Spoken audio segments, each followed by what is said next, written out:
biasa je. Tetapi inilah setengah daripada soalan yang jawapannya patut kita ketahui sebagai umat Islam. Soalan-soalan ini seperti ini pernah ditanya kepada ulama-ulama. Manusia betul ke sampai ke bulan? Ulama-ulama menjawab bahawasanya apabila Allah menghendaki, tak ada benda yang mustahil. Tak usah kata bulan, naik pada planet Marikh boleh. Naik ke planet Pluto, 3 orang naik. Tok Bila, Tok Imam, JKK. Boleh. Tak ada masalah jika Allah menghendaki. Tapi persoalannya, adakah betul Amerika dia naik dengan kapal angkasa, dia singgah turun atas bulan? Jawab yang dijawab oleh ulama-ulama, tidak betul. Manusia belum pernah sampai ke bulan. Pernah dijawab oleh Syekh Ismail Usman Zain, seorang ulama besar di tanah haram Mekah. Dan akhirnya bila orang pertikai jawapan ulama ni, adakah manusia sampai ke bulan? Orang tengok ada gambar macam-macam dan sebagainya.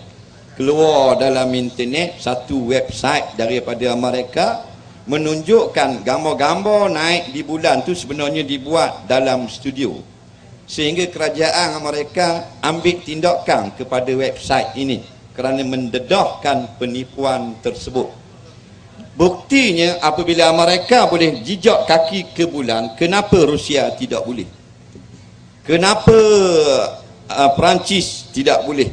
Kenapa lain-lain negara maju yang ada kapal angkasa tak boleh sampai? Kerana Allah masih belum mengizinkan. Itulah cerita yang sebenar. Dia buat gambar tu dalam makmal. Di antara bohongnya tu, kata ulama lah, dan kata dalam website tu, masa kapal angkasa tu turun, kamera dah ada. Macam mana kamera tu dah ada? Boleh tunjuk turun. Dah bila masa pula TV3 pergi ambil? Nah, ini. Jadi dia menguji minda kita. Jadi sampainya Amerika, Jepun atau siapa saja atas bulan, tidak mustahil. Masya Allahu kana, kalau Allah kehendak boleh. Tapi setakat sejarah hari ini, jawapan ulama-ulama belum berlaku.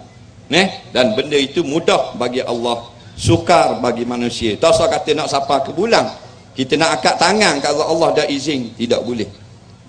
Sebab bulan ni satu kehebatan ciptaan Allah yang tidak boleh dicerobohi oleh sesiapa pun melainkan dengan izin. Yang Nabi pernah belah bulan, terbelah dua.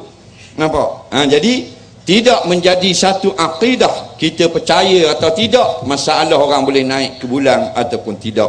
Ini tidak akan ditanya kita apabila kita berjumpa dengan Allah nanti. Cuma kita jawab sekadar yang masih berlaku sekarang, belum ada lagi manusia yang memijak kakinya ke bulan. Wallahu a'lam.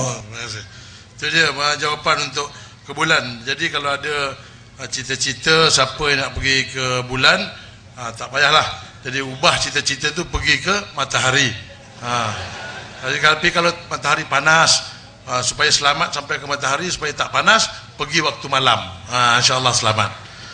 Okey Ustaz, soalan yang kedua Ustaz. Soalan kedua. Minta maaf Ustaz, saya lupa diri Ustaz.